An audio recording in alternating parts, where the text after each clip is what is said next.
sekarang juga tetap aja tantangan itu masih akan terus berlaku sampai kapanpun. Jadi siapapun yang bisa santet gue kasih Alphard. Emang lu bisa beli Alphard bang? Ya cukup lah dikit-dikit duit gue untuk beli Alphard. Jadi ya gue nggak bohong, I'm man of my word gitu. Karena gue juga menunggu itu. Kalau itu berhasil gue juga seneng gitu. Wah muntah paku, gila lu. Lebih-lebih daripada Full Metal Alchemist bos. Nggak, konsep equal nggak perlu lagi nih, lu kayak pegang Philosopher's Stone nih, bisa create something gitu kan. Wah jadi besi, jadi metal, jadi beton. Bayangin seberapa besar ini akan memberikan pengaruh kepada peradaban umat manusia kalau berhasil. Jadi ya no hard feeling, silakan coba gitu.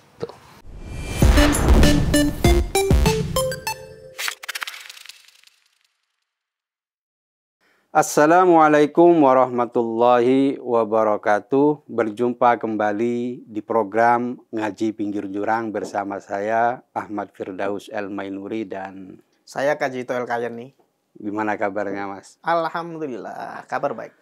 Ada penampilan baru nih kayaknya nih. Ya begini-begini aja sih. Penampilannya baru, tambah keren. Biar sempringah. Atau ini persiapan Apa? Nyambut 27 ya? November. Pilkada. Oh iya. Pesta Oke. demokrasi. Pesta demokrasi. Ya. Oke, Mas, kita hari ini bicara soal santet atau sihir, Mas. Sihir ya. Ya. Jadi baru-baru ini ada seorang konten kreator atau YouTuber ya, namanya itu Ferry Irwandi. Ya. Jadi dalam YouTube-nya dia tuh membuat tantangan. Ya, jadi siapapun yang bisa nyantet dia dan muntah paku dan semacamnya, jadi akan dikasih hadiah 1 mobil Alphard. Ya, dan dia nantangin itu dan sampai sekarang nggak ada terjadi apa-apa sama dia. Ya. Ya. Gimana nih menurut Mas Kajito ini? Jadi dia tuh nggak percaya santet gitu. Dia nggak percaya santet. Nggak terbukti. Gitu. Gimana nih Mas Kajito? Saya di sini bukan ingin membela santet ya, tapi saya ingin mendekatinya dalam perspektif bahwa ada hal-hal di dunia ini yang sulit diterima nalar atau tidak bisa dibuktikan secara ilmiah, tapi ada. Nah, itu dulu. Artinya bahwa di luar pemahaman akal, di situ sebenarnya ada iman. Ini konteksnya begitu ya. Tuhan itu bagaimana membuktikan Tuhan itu ada? Kan susah diterima nalar. Karena di tingkat yang nggak bisa diterima oleh nalar ini, maka di sana ada keyakinan berfungsi gitu ya. Terkait soal sihir atau santet, sebenarnya ini kan kebudayaan dunia, Mas. Jadi kalau kita ngomong telu, santet, guna-guna, dan seterusnya, itu bukan hanya di Indonesia. Ada voodoo, istilahnya kayak gitu. Ada macam-macam lah, di Afrika ada, di Inggris, di mana-mana. Ada macam-macam budayaan ini. Di Eropa, di mana saja lah. Di Arab bahkan. Iya. Di Arab itu juga ada. Dukun itu di mana-mana ada ternyata gitu. Ya, begini Mas, mereka itu tidak percaya pertama karena tidak bisa dibuktikan itu. Iya. Nah, tidak ada bukti ilmiah bahwa yang membuktikan bahwa santet atau sihir itu ada gitu Mas. Ya memang seperti saya bilang tadi, sesuatu yang sulit atau belum bisa dibuktikan belum tentu tidak ada. Makanya dalam filsafat itu ada namanya tokoh eksistensialis ya, Sartre itu mengatakan bahwa untuk membuktikan eksistensi sesuatu, keberadaan sesuatu, itu bisa dilakukan dengan cara menidakkannya. Artinya, kalau ingin membuktikan, misalnya Mas Firdaus itu nggak ada di Cokro, maka harus dicari di setiap ruangan Cokro itu, mulai dari atas sampai bawah, sampai dapur, sampai ke ruangannya Bang Ade, ruangannya Mas Sahal, ruangannya Belmondo bahkan gitu kan. Semua ruangan harus dicari. Kalau semua itu tidak ada, baru dikatakan Mas Firdaus nggak ada di Cokro. Tapi kalau belum dicari sudah mengatakan itu nggak ada, hanya gara-gara dia belum bergerak dan dia belum melihat, ya belum tentu tidak ada. Bisa jadi Mas Firdaus lagi ngerokok di teras, nggak ada di dalam. Oke. Gitu loh. Itu kan tadi Mas Kajito bilang ya dalam orang yang beriman gitu ya. Bagi orang yang beriman kan percaya bahwa sihir atau santet itu ada. Tapi bagi orang yang tidak percaya agama, orang yang memuja logika dan semacamnya, sains gitu ya. Sains itu kan sama aja, Mas. Ya, sebenarnya kelompok skeptis ini memang ini bukan hanya, ini sebenarnya bagus ya supaya orang berpikir rasional. Cuman dalam tahap tertentu kelompok-kelompok skeptis ini justru menjadi racun. Kenapa begitu? Karena skeptisisme terhadap metafisik itu lahirnya setelah seorang filsuf ya bernama Descartes ya, yang melahirkan diktum apa itu, aku berpikir maka aku ada itu loh, yang sangat terkenal itu, yang kemudian dengan kompilasi atau gabungan ide-ide Descartes dengan Newton ya, maka lahirlah yang namanya modernisme. Ini kajian filsafat sedikit ya supaya kita tahu. Terus lahir juga Auguste Comte namanya. Ini yang melahirkan teori positivisme dan seterusnya. Dari para pemikir ini mereka menegaskan bahwa manusia itu pusat alam semesta. Manusia itu puncak dari fenomena alam di dunia inilah. Pokoknya yang menaklukkan dunia ini manusia. Akhirnya terbukti bahwa teori itu salah gitu loh. Manusia bukan puncak alam semesta. Manusia bukan pusat alam semesta. Apapun yang nggak bisa dipikirkan oleh manusia, belum tentu dia nggak ada gitu. Makanya kenapa modernisme itu merusak ya, menghancurkan alam, menghancurkan macam-macam, karena dia berangkatnya dari perspektif yang keliru tentang pemikiran, tentang manusia dan sebagainya, dan lahirlah skeptisisme terhadap metafisika dan seterusnya. Dan ini yang kemudian dibuktikan oleh ilmuwan postmodern ya, filsuf postmodern ya, bahwa pemikiran modernisme ini bermasalah dan ini yang menyebabkan penyakit gitu loh. Makanya metafisika, hal-hal yang nggak bisa diterima nalar itu bukan sesuatu yang nggak ada, hanya belum atau nggak bisa. Bahkan dalam fisika pun kan begitu. Makanya dalam teori kuantum itu kan ada yang namanya, Einstein bilang itu spooky action at a distance katanya. Ada aksi menyeramkan jarak jauh. Dan itu sebagian orang dianggap kayak seperti sihir atau santet. Kayak santet ilmiah istilahnya. Jadi partikel ya dalam pembuktian itu memiliki perilaku yang nggak masuk akal. Bahkan Einstein sendiri yang kita akui sebagai tokoh yang sangat jenius, nggak bisa menalar itu gitu loh. Bahkan di dalam pembuktian yang lain itu ada cahaya. Cahaya itu kan sebelumnya dikelaskan sebagai partikel ya, karena ada foton di dalamnya. Tapi terbukti bahwa cahaya itu bisa menjadi partikel, bisa menjadi gelombang. Artinya ini kelasnya di mana? Kelaminnya mana ini? Jadi dalam dunia kuantum itu segala sesuatu dijungkir balikkan sedemikian rupa. Fisika lumpuh, akal manusia nggak nyampe. Bahkan di luar sana, di astronomi, kita kalau belajar ini ya, perbintangan ya, itu juga begitu. Bahkan ada massa bintang itu yang gedenya, na'udzubillah gede banget, yang secara fisika itu nggak mungkin, tapi itu ada dan nggak bisa dijelaskan gitu loh. Ada banyak hal lah pokoknya. Bahkan lubang hitam juga baru ditemukan sekarang kan. Bahkan dulu kan baru dikira-kira dan sekarang baru ada. Artinya segala sesuatu yang belum terbukti, belum bisa diterima nalar, bukannya tidak ada. Maka bagi orang-orang yang merasa dia skeptis ya, seolah-olah dia sangat rasional, mengatakan bahwa ilmu pengetahuan tulang punggung peradaban itu kan yang dikatakan Descartes, Newton, Auguste Comte dan sebagainya, itu yang merusak peradaban manusia gitu loh. Dan ini yang berbahaya kalau itu terus masih ada oknum-oknum semacam Descartes ini yang hidup sampai sekarang yang mengatakan ini santet nggak ada. Ya, begini juga Mas. Jadi gitu. Sampai Mas Ferry Irwandi ini sampai bikin loh live streaming itu judulnya itu Menunggu Santet ya, yang kata dukunya bakal datang jam 00 jam 2. Jadi dia tuh bikin YouTube live streaming nungguin santet Mas. Ya, dan nggak ada yang terkirim gitu loh. Ya, jadi memang, kalau kita lihat di komentarnya itu, komentarnya banyak yang istilahnya mendukung Ferry itu. Nah. Saya juga setuju bahwa santet itu kan bukan hal yang baik ya. Yang namanya sihir itu kan sesuatu yang jahat. Yang diajarkan oleh setan bahkan kalau dalam agama ya. Artinya bahwa bisa jadi memang itu kan santet itu kan sesuatu yang memang secara ilmiah sulit untuk dibuktikan. Itu yang pertama itu ya. Tapi bukan berarti bahwa itu kan sama seperti ilmu kebal gitu ya, atau yang lain-lain lah. Saya pernah lihat sendiri kalau ilmu kebal ya, orang ketika ada orang yang mengatakan kebal, coba dibacok gitu kan di depan mata saya itu, bahkan sudah dia motongin kayu itu memang nggak mempan. Itu saya melihat sendiri, bahkan saya diminta untuk melakukannya sendiri dan itu memang nggak mempan gitu. Artinya bahwa hal-hal metafisik semacam ini yang kita lihat, santet itu kan sebagian dari itu. Bahkan ada hal-hal yang tak masuk akal, misalnya seperti karomah, mukjizat, itu kan malah lebih ini lagi dari sihir kan, lebih tak masuk akal lagi. Gitu loh. Orikun lil adah katanya. Iya, itu di luar nalar lagi. Luar nalar. Nah, itu artinya bahwa ya mungkin dalam satu hal kenapa yang ditantang tuh dukunya aja kurang sakti misalnya, atau memang harus ada semacam sugesti, kadang-kadang kan begitu ya.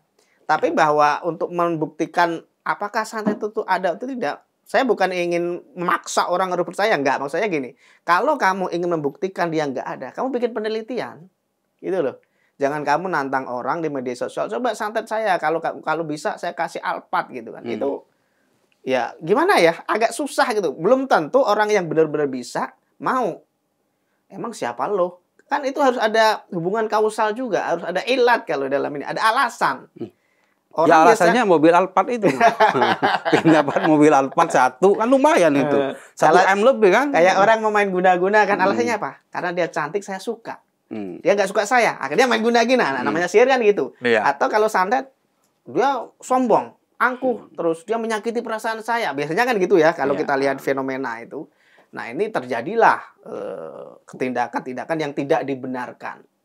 Makanya kalau ingin mengatakan bahwa santet itu nggak ada, itu sebaiknya melakukan penelitian sebenarnya. Bukan hanya baca-baca ya, meneliti kamu ke Banten, ke Banyuwangi, ke Kalimantan, bahkan kan banyak juga itu yang kisah-kisah yang diceritakan orang kan sulit dibuktikan. Ya coba dibuktikan ke sana penelitian gitu loh. Dan itu baru bisa valid ya.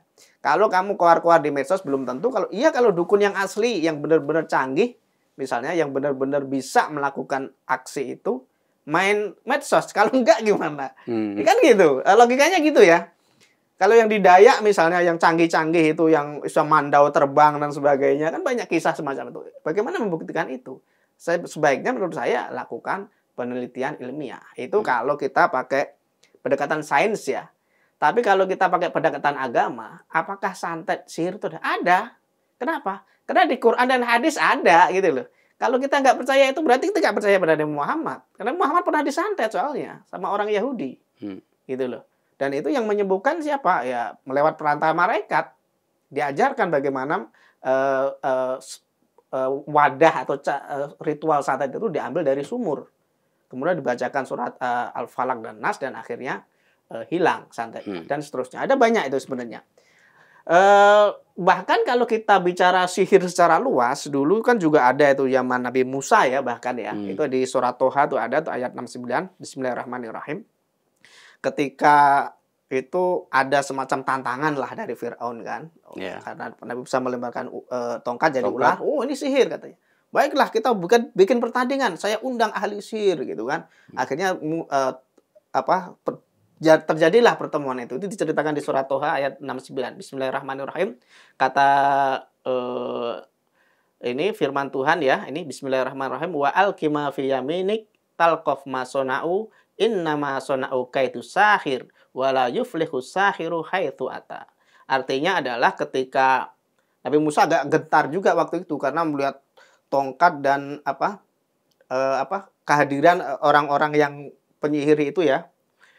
Itu kan banyak tuh. Jadi ada yang lempar tali jadi ular, ada yang lempar ini jadi apa gitu kan. Agak gentar juga kan. Di ayat yang lain dijelaskan itu Nabi Musa. Terus ada perintah wa alqima fi yaminik. Lemparkanlah apa yang ada di tanganmu itu. Tongkatnya maksudnya. Dilemparkan, talqaf masuna itu akan menelan apa yang mereka ciptakan. Jadi kalau dalam sihir mereka itu kan hanya semacam bayang-bayang ya.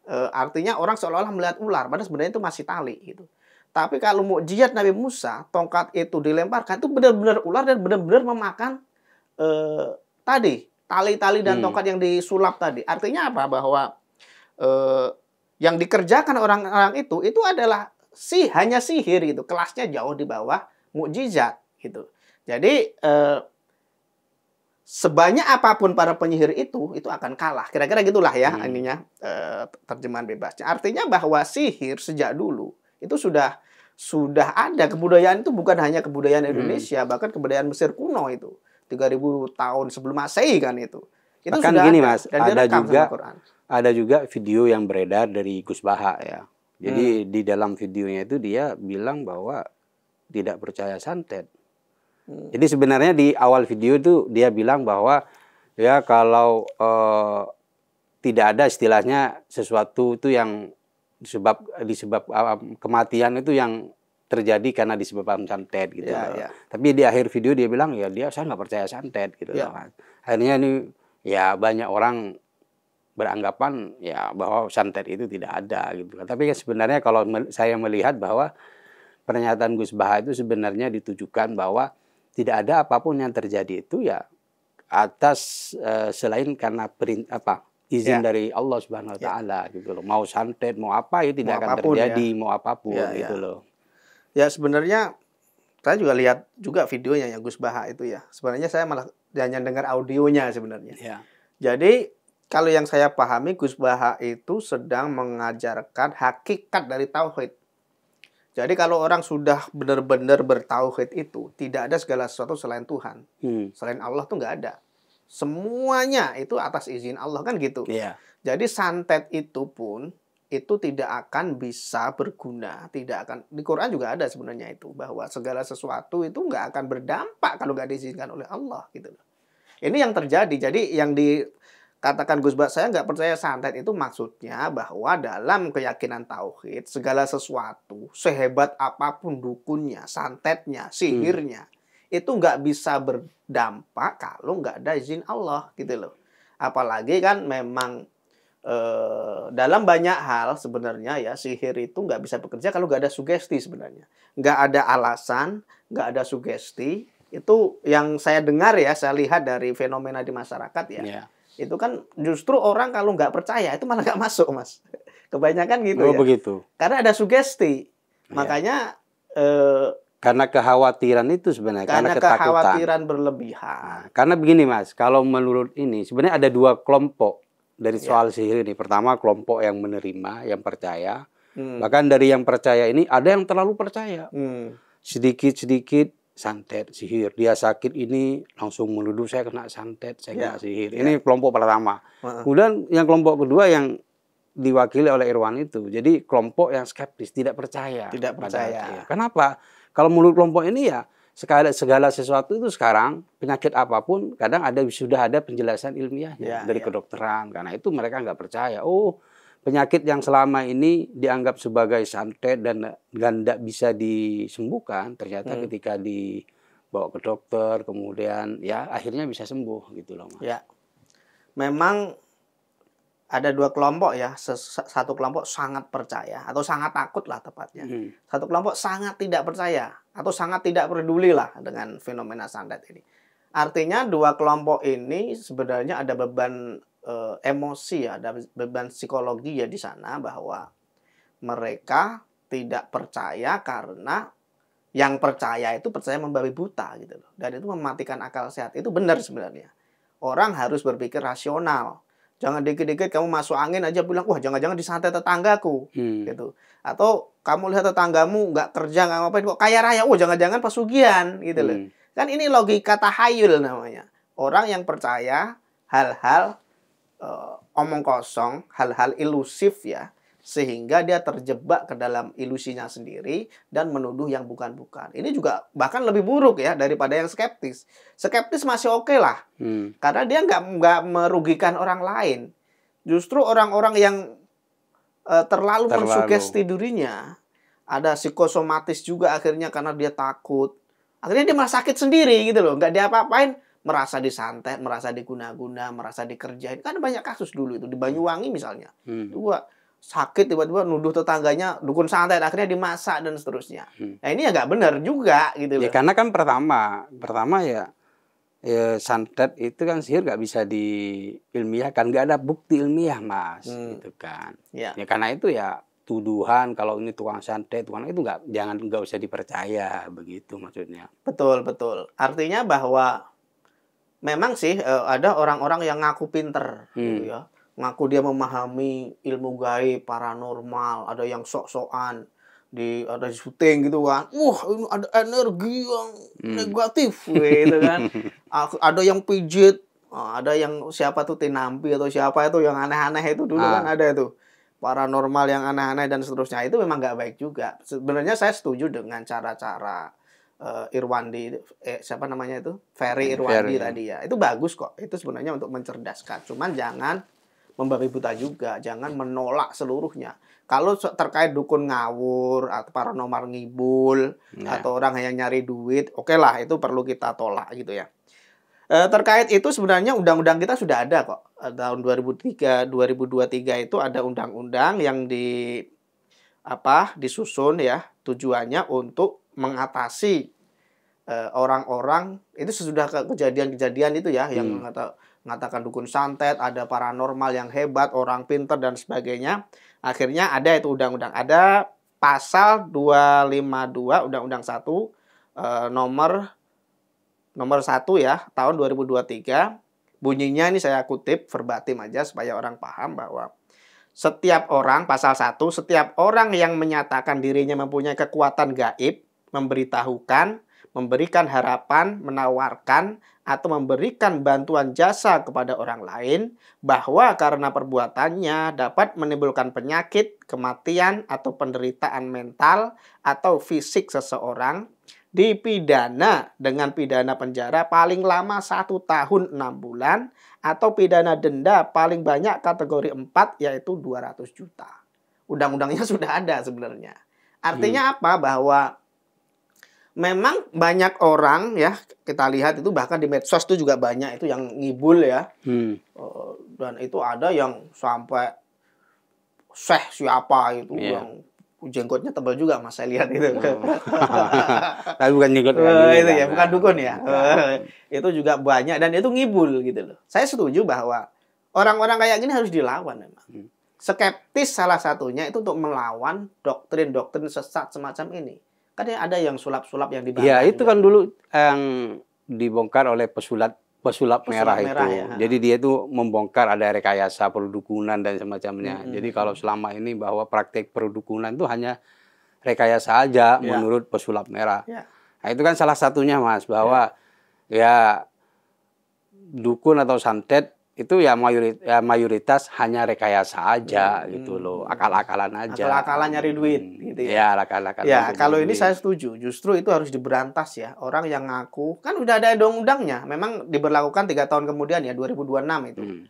Artinya kalau orang ngaku-ngaku paranormal, ngaku-ngaku sakti, ngaku-ngaku bisa tahu dan sebagainya, meskipun ada yang bisa begitu ya, yang benar-benar maksud saya. Apalagi kalau tujuannya komersil, tujuannya duit, nah itu berbahaya gitu. Itu yang harus dilawan karena sudah nggak sesuai dengan logika modern, katakanlah begitu, dengan sains dan seterusnya. Tapi juga jangan berlebihan lah. Mentang-mentang itu nggak bisa dibuktikan secara ilmiah, mentang-mentang banyak orang yang ngaku-ngaku, ya, terus ada orang yang sedikit-sedikit percaya tahayul, terus semuanya itu nggak ada. Enggak, karena memang bahkan dalam Islam itu kan percaya pada yang gaib itu kan termasuk ini kan, satu rukun iman kan. Jadi kita harus meluangkan satu wilayah dalam pemahaman kita bahwa pengetahuan manusia itu terbatas itu. Ada hal-hal yang memang nggak bisa dipahami oleh kita dan itu membuat kita bijaksana.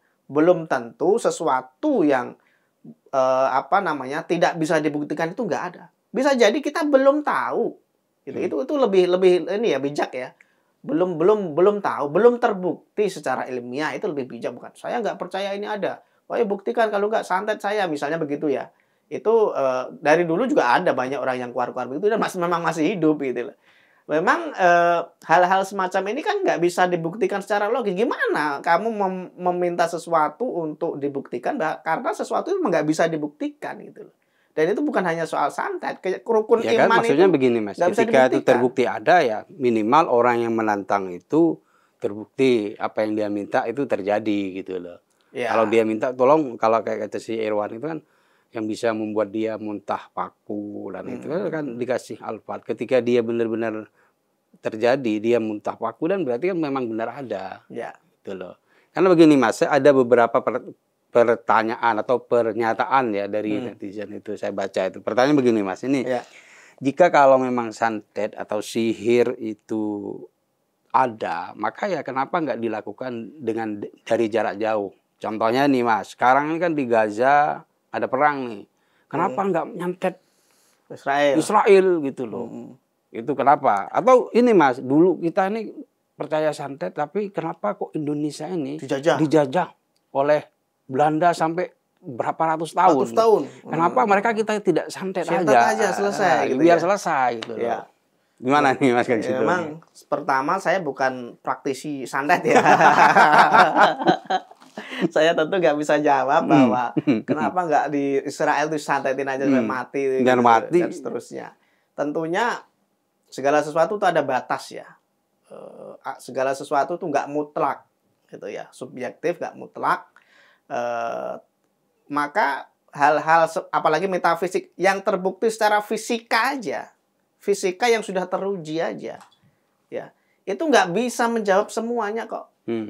Jadi alam raya yang begitu besar aja nggak bisa dijawab dengan fisika. Bahkan fisika pun geleng-geleng kepala, nggak takjub dan nggak bisa menjawab gitu loh. Fisika kuantum itu juga gitu, susah untuk dipahami, nggak bisa dimengerti.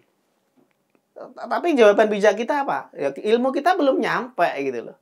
Bisa jadi memang alam raya ini nggak sesederhana yang kita pahami selama ini. Apa yang kita catat itu hanya baru sekelumit saja. Fakta di luar itu sangat luar biasa besarnya gitu loh. Makanya ketika kita membicarakan soal metafisik semacam ini, yang pertama adalah yang saya sarankan, lakukan penelitian. Penelitian yang menyeluruh. Jangan hanya nantang bahwa itu ada nggak ada. Ya oke lah, itu memang langkah praktis ya. Artinya kalau itu terbukti, ada. Itu kan gitu. Orang nggak mau repot juga. Ngapain saya bikin penelitian sampai ke Banten, ke Banyuwangi, ke mana lagi? Kalimantan gitu ya untuk pelajari santet. Saya kan hanya ingin praktis. Santet saya kasih alpat gitu kan. Cuman itu juga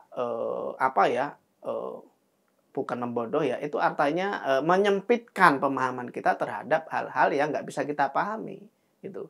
Bisa jadi apa yang tidak kita pahami itu karena memang jangkauan pemahaman kita yang masih terbatas. Atau bisa jadi selamanya itu nggak akan bisa terpahami gitu. Tapi mengingat itu adalah kebudayaan dunia, bukan hanya di Indonesia, secara sosiologis ya, itu kan semacam kayak tradisi lah kalau kita sebut ya. Meskipun ini tradisi buruk, ya, tradisi jahat. Kalau kita mengacu pada Quran, sihir itu yang ngajarin setan. Karena sejak dulu, bahkan tuh ada ayatnya ya, karena dulu kan di zaman Nabi Sulaiman, itu kan ada jin-jin, setan-setan ditundukkan ya. Dan mereka itu memang mengamalkan sihir. Makanya ketika ingin mendatangkan istana, bukan istana apa namanya tuh, singgasana, singgasananya Ratu Balkis. Itu jinnya, setannya mengajukan diri lah. Saya bisa mendatangkannya sebelum Anda berdiri, gitu kan. Sementara lelaki mukmin yang punya ilmu, punya karomah ya, bisa mengatakan saya bisa mendatangkan sebelum Anda berkedip. Wah, berarti lebih sakti dong. Sakti berarti ya, karomahnya. Daripada sihirnya si jin tadi gitu loh. Itu membuktikan bahwa sejak dulu juga ada.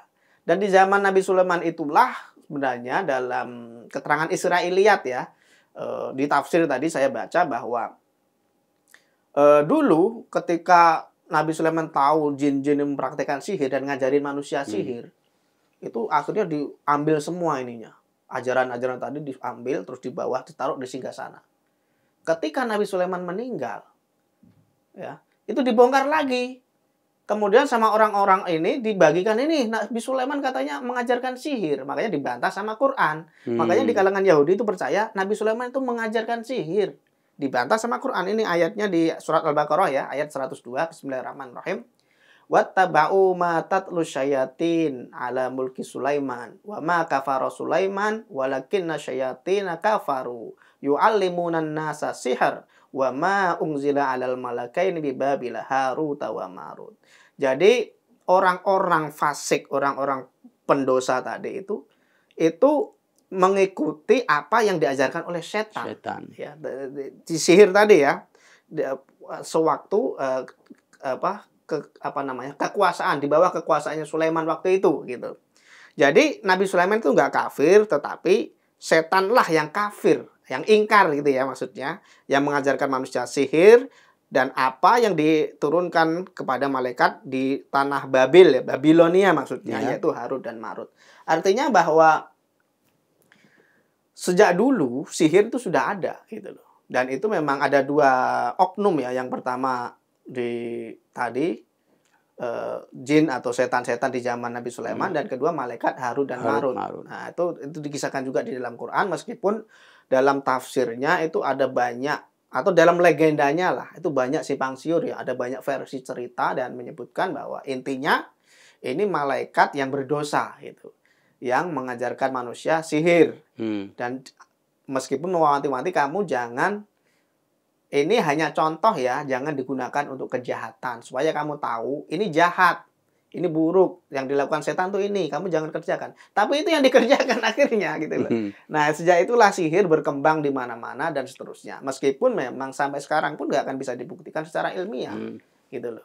Apalagi yang itu, yang fisika aja nggak bisa dibuktikan secara ilmiah. Fisika kuantum tuh nggak bisa. Gimana bukan membuktikan, memahami dalam nalar tuh gimana sih? Foton itu partikel sekaligus gelombang. Itu sudah nggak bisa dipahami. Entanglement dan sebagainya. Banyaklah itu teori-teori yang secara ilmiah itu kita terima, tapi itu tidak bisa dibuktikan gitu, atau tidak bisa dipahamkan dalam logika kita. Tapi itu ada gitu. Makanya kenapa saya berharap masyarakat kritis seperti saudara ini Irwan ya, siapa namanya? Ferry Irwandi ya.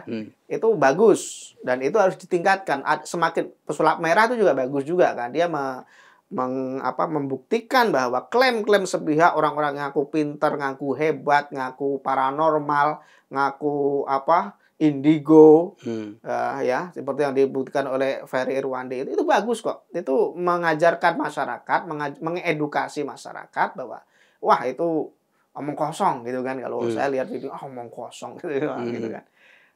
Tapi di satu sisi juga jangan berlebihan lah. Artinya itu kan harus ada ruang kosong. Berarti memang ada hal-hal yang omong kosong. Tapi ada hal-hal yang belum terbuktikan. Ada, tapi belum terbuktikan secara ilmiah gitu ya. Nah, ini yang harus terus dipegang, karena kalau merasa seperti Descartes, Newton, dan Auguste Comte tadi yang merasa manusia itu pusat segalanya, pusat semesta, akhirnya lahirlah modernisme yang menghancurkan peradaban manusia ini ya, karena memang akibatnya luar biasa. Maka lahirlah yang namanya postmodernisme itu, yang itu pun belum berakhir sampai sekarang gitu. Kemudian yang pihak kedua seperti yang Mas Firdaus sebutkan tadi, selain pihak skeptis, ada juga yang membabi buta. Nah, ini juga salah kaprah juga gitu loh. Banyak orang yang percaya tahayul itu, dikit-dikit, wah, jangan-jangan nih rumah ini nggak bagus ininya. Apanya, keberuntungannya gitu loh. Wah, ini kok ngadep kamarnya, pintunya harus ini, itu tahayul. Di zaman Nabi juga banyak banget itu. Makanya orang-orang yang sama di zaman Nabi itu diberantas yang namanya tahayul semacam ini. Di kita juga begitu. Tahayul berlebihan juga nggak boleh dong. Tapi itu tidak membuktikan fakta bahwa sihir itu nggak ada. Sihir itu ada gitu loh. Buktinya mana? Kalau dalam orang-orang yang beriman pasti tekstual kan, Al-Quran, hadis kan. Mana mungkin Nabi Muhammad bohong? Nabi Muhammad pernah disihir kok. Pernah diteluh. Pelakunya orang Yahudi gitu loh. Jadi bagaimana menjembatani dua hal ini? Saya nggak percaya sihir, tapi saya beriman. Ya nggak bisa dong. Makanya untuk menyelesaikan ini, perlu ada ruang kosong. Saya beriman. Saya yakin Nabi Muhammad itu nggak bohong. Saya yakin Al-Quran itu nggak bohong. Gitu loh. Tapi bagaimana cara penyelesaiannya? Berarti sihir itu ada. Sihir itu terbukti. Maksudnya bukan ilmiah ya. Maksudnya ada fenomenanya. Tapi belum bisa diuji di meja ilmiah. Gitu loh. Itu aja yang belum terbukti. Tapi itu tidak menunjukkan bahwa ketika dia tidak terbukti, apakah Al-Quran bohong? Apakah Nabi Muhammad bohong? Bukan begitu ininya. Kesimpulannya nggak begitu dong. Makanya apa yang dilakukan oleh saudara Ferry Irwandi ini baik, cuman jangan berlebihan juga. Kenapa? Dampaknya ke situ. Kalau sampai wah sihir itu nggak ada gitu ya. Loh, Quran bilang ada kok. Banyak banget ayatnya, hadisnya banyak banget.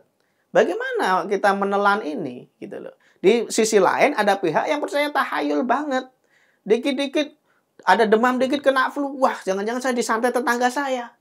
Oh ada pusing dikit, pusing nggak sembuh-sembuh sudah minum Bodrek Panadol. Udah seminggu sakit. Oh, seminggu sakit, jangan-jangan saya kesambet di sana, gitu kan? Ada energi yang sangat, jangan-jangan ventilasinya nggak ada, makanya panas ruanganmu, gitu loh. Ada banyak hal ya yang menjangkiti masyarakat kita sehingga tidak berkembang, tidak maju. Makanya saya hanya ingin berdiri di tengah, saya ingin seimbang saja di sini. Anda boleh kritis, rasional. Tapi jangan mentang-mentang dong. Kenapa begitu? Karena ini ada ayat, ada hadis yang membuktikan sebaliknya. Sebagai muslim saya nggak bisa mencerna mentah-mentah bahwa wah ini nggak ada karena nggak terbukti loh. Di Al-Quran ada kok. Sebaliknya saya juga mengimbau ke masyarakat yang tergila-gila pada tahayul untuk sadar bahwa itu nggak masuk akal kalau semuanya kamu bebankan pada tindakan setan. Dikit-dikit nyalain setan gitu kan. Tradisi kita itu dikit-dikit nyalain jin, tempat keramat gitu dan seterusnya. Itu sudah nggak masuk akal juga. Tapi kita juga harus membuka ruang gitu ya, seimbang lah, tawazun lah kita jadi orang itu supaya selamat. Kira-kira gitu. Mas. Terima kasih Mas Kajito. Ngaji yang menarik ya. Terima kasih penonton Cokro TV. Kami hanya ingin mengajak Anda untuk melihat isu-isu persoalan keislaman dari berbagai sudut pandang supaya kita tidak terjebak pada pemikiran yang kaku dan sempit yang mudah menyalahkan dan mengkafirkan orang lain. Mari kita hargai perbedaan dan jaga kerukunan. Demikian, wassalamualaikum warahmatullahi wabarakatuh.